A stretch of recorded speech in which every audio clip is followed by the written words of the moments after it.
Within about a week of this article appearing in the Globe and Mail, significant action was taken by the government in response to PRC foreign interference, the PNGing of a diplomat named Zhao Wei. So we went through this in, I would say, painstaking detail with your officials yesterday, so I'm not going to take you through the succession of meetings. But I will ask you, first of all, the authority to PNG a diplomat, that lies with the Minister of Foreign Affairs, not the Prime Minister, is that correct? Okay. Is it something that you have to approve at all? No, it is not something I have to approve, but it is always a decision that I am, at the very least, apprised of, but more accurately engaged in terms of the discussions and the deliberations, because kicking out a diplomat is a big thing, not a small thing. And it is right and proper that the authority be at the foreign minister level, but it is something that, as Prime Minister, I am very much kept in the loop on. And, my perspective on that, positive or negative, is certainly taken into account by the foreign minister. What was your understanding of why Zhao Wei was being PNG'd? Three things. First of all, over the past number of years leading up to this, there have been increasing instances of foreign interference by China and increasing moments of Canadian officials informing China directly that their interference activities were unacceptable and needed to stop, needed to decrease, they needed to stop attempting to interfere in Canadians' lives and in our institutions. That perhaps had its most clear moment in the G20 meeting in Indonesia, where I directly informed Premier Xi that he needed to make sure that China ceased interfering into Canada, into Canadian democracy. It wasn't a conversation that went particularly well, but it was a conversation that needed to be had and that we had. However, despite that and many other messages to China, the interference continued and even in some cases increased.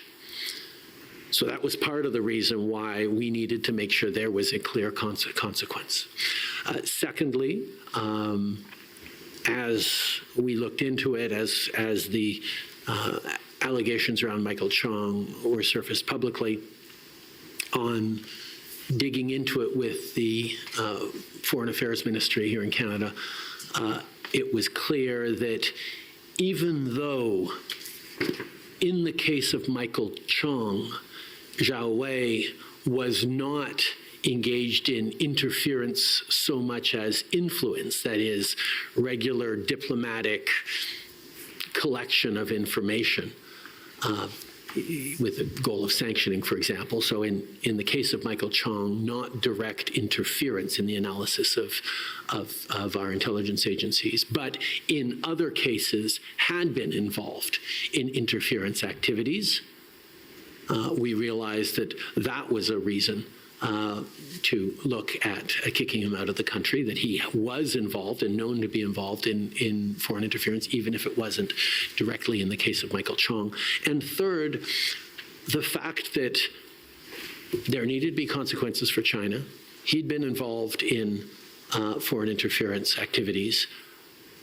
And third, it had been made public, meant that he was also not going to be able to operate as a regular diplomat in Canada anymore. His utility as a diplomat to both Canada and I guess to China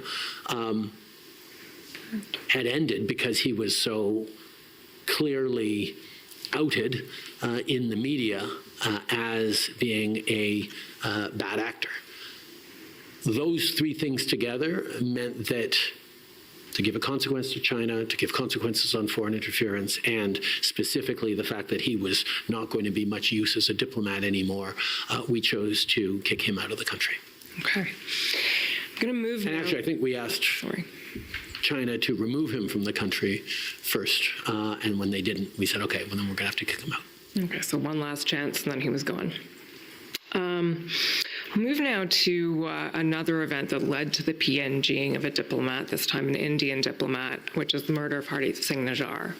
I'll ask the court registrar to pull up WIT 106, please.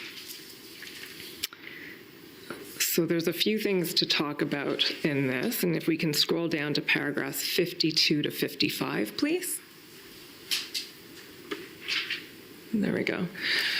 So the first question I'll ask you to take us through, Prime Minister, is what led to your announcement in the House of Commons in September 2023?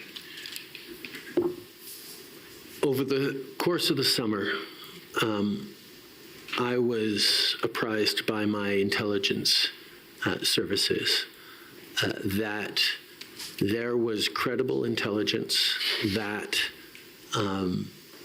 agents of the government of India were involved in the killing of Hardeep Singh Najjar. This is something that we had actually asked the intelligence agencies to look into, because following the rather high-profile killing months before,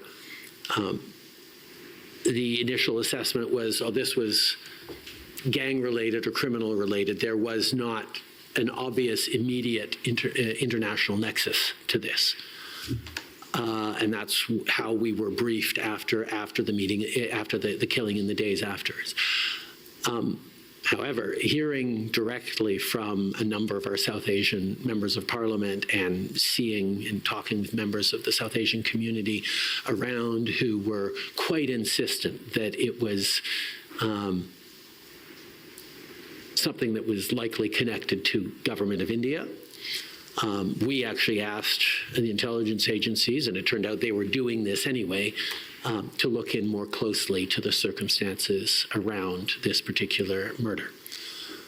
So in late July, early August, I was briefed on the fact that there was intelligence from Canada and possibly from Five Eyes allies that made it fairly clear, incredibly clear, that India was involved in this killing. Agents of the government of India were involved in the killing of a Canadian on Canadian soil.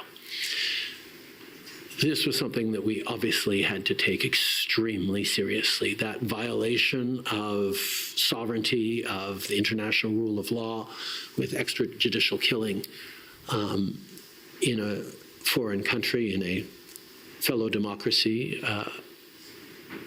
was a massive mistake if India had indeed done it, and we had reasons to believe that they had.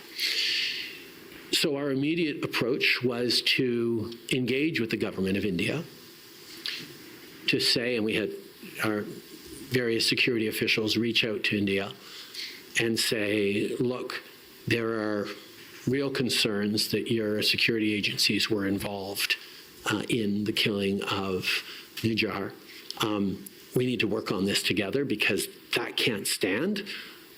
We need to make sure that there are changes and there's accountability for this process, but let's try and do it in a responsible way that doesn't come and blow up the relationship between Canada and India. And that was the attempts we made in the month of August. As we approached the end of August and September, the big thing that was happening was India was itself hosting the leader of the summit of the advanced economies of the world, the G20.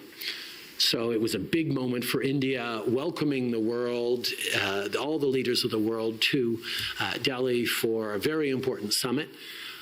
And we had the opportunity of making it a very uncomfortable summit for India if we went public with these allegations ahead of time. We chose not to. We chose to continue to work behind the scenes to try and get India to cooperate with us. Their asks of us was, well, how much do you know? Give us the evidence you have on this. And our response was, well, it's within your security agencies. You should be looking into how much they know. You should be engaging. It's, oh, no, tell us what you know. Show us the evidence. And at that point, it was primarily intelligence, not hard evidentiary proof. So we said, well, let's work together and look into your security services, and maybe we can get that done. No, we're not doing that. It culminated with a conversation I had with Prime Minister Modi on after the end of the last session at the G20 in Delhi, where I sat down and shared that we knew that they were involved and expressed a real concern around it. He responded with the usual response from him, which is that we have people who are outspoken against the Indian government living in Canada that he would like to see arrested. And I tried to explain that freedom of speech and freedom of people who come to our country to be Canadians to criticize governments overseas is, or indeed to criticize the Canadian government, is a fundamental freedom of Canada. But as always, we would work with them on any evidence or any concerns they have around terrorism or incitement to hate or anything that is patently unacceptable in Canada. And we have taken action in the past. We continue to take action, even as I emphasize, and I have emphasized regularly, my position and Canada's position is to defend the territorial integrity of India. One India is official Canadian policy, and the fact that there are a number of people in Canada who advocate otherwise does not make it Canadian policy, but also does not make it, is not something that is illegal in Canada. Having done all that, we returned to Canada, and it was obvious that the Indian government response, particularly through the media, was to instead attack Canada, to attack Canadians, to criticize us, to undermine our government and our governance, and quite frankly, the integrity of our democracy. Combined with the fact that as we approached the end of September, it looked like there was going to be media stories detailing some of these allegations that were getting out there. When on the first day that the House returned, we determined that it was in the interest of public safety in Canada to let people know that we knew about these allegations, that we were following up on them. There was an investigation into them that was taken on by police services in Canada to ensure that, partially to ensure that nobody in Canada, in any communities, felt like they needed to take action themselves, that they should trust Canadian institutions to take this threat seriously and follow up on it. And that's exactly what we then did. We launched investigations. The Indian response to these allegations and to our investigations was to double down on attacks against this government, attacks against this government's integrity, attacks against Canada in general, but also to arbitrarily eject dozens of diplomats from Canada, from Canadian diplomats from India, on absolutely no cause other than to say, well, we don't like what you said in the House about us, and we're going to punish you for that. This was a situation in which we had clear, and certainly now even clearer, indications that India had violated Canada's sovereignty, and their response was to double down and attack Canada further, rather than take responsibility or say, how can we fix this? Yes, this was a violation of the rule of law, and even take any of the many off-ramps we offered, because we don't want to be in this situation of picking a fight with a significant trading partner with whom we have deep people-to-people ties and a long history, and our fellow democracies. But standing up unequivocally for Canadian sovereignty and for the safety of Canadians back then was essential, and absolutely led to the very, very clear pronouncements we made earlier this week that the RCMP, the conclusions and the evidence that the RCMP determined in terms of violence towards Canadians that has been enabled by and directed by, in many cases, the Indian government. So you've made reference to the allegations that were the announcement of the RCMP earlier this week, and we know that that wasn't solely connected to the Najjar investigation per se. It's a broader thing than that, and it involves allegations of interference by India in promotion of violent extremism, tying agents of the government of India to homicides, violent acts, the use of organized crime, and interference into democratic processes. So it's a much wider thing.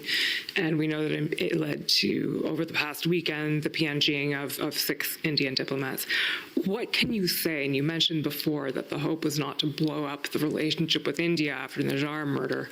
Obviously, things have progressed since then. What comment are you able to offer on what the RCMP announced on Monday and where things stand at the moment? The decision by the RCMP to go forward with that announcement was entirely anchored in public safety and a goal of disrupting the chain of activities that was resulting in drive-by shootings, home invasions, and violent extortion and even murder in and across Canada, particularly in the South Asian community. Largely Sikh, but not exclusively the Sikh community. The goal of disrupting the chain that was diplomats collecting information on Canadians who are opponents or in disagreement with the Modi government, passing along that information to the highest levels within the Indian government, and then having that information directed through criminal organizations like the Lawrence Bishnoi Gang